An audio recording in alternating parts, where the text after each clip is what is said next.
Cinema గురించి పెద్దగా తెలియదు, కానీ ఈ సినిమాకి సంబంధించి డైరెక్టర్ మాత్రం నాకు బాగా తెలుసు. Very talented. సెట్ లో డైనమిక్ గా ఉంటుంది అతని వర్క్ అంతా కూడా.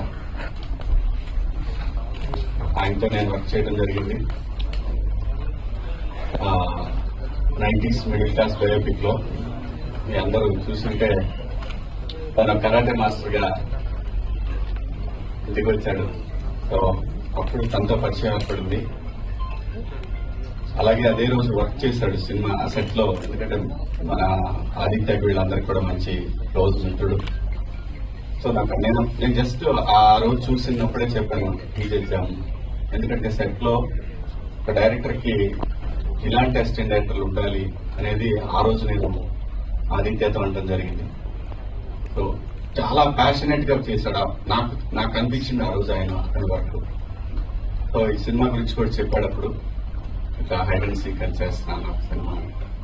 డెఫినెట్ గా తెలుగు సినిమాకి ఇంకో మంచి డైరెక్టర్ వస్తున్నాడని నేను బలంగా నమ్ముతున్నాను. నేను అంటే ఒక ప్రొడ్యూసర్ ఎక్కడో దూరం నుండి ఒక డైరెక్టర్ నమ్మి ఒక కథను నమ్మి డబ్బులు పెట్టాడు అంటే ఏదో ఉంది, అక్కడ సంథింగ్ ఉంది. అంటే ఆ స్క్రిప్ట్ చూసి డెఫినెట్ గా ఆయన నమ్మి ఈ సినిమాని తీశారు.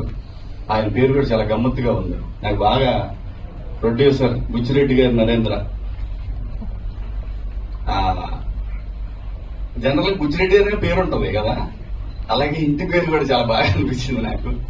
సో డెఫినెట్ గా ఆయన నమ్మకాన్ని బసి ఒమ్ము చేయడానికి నేను బలంగా నమ్ముతున్నాను.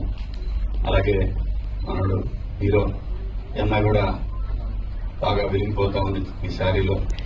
డెఫినెట్ గా సినిమా రంగంలో కూడా అలాగే వెలిగిపోవాలని మనస్ఫూర్తిగా కోరుకుంటున్నాను. కొత్త టాలెంట్ అబ్బా, కొత్త కాన్సెప్ట్స్ తో వస్తున్నారు.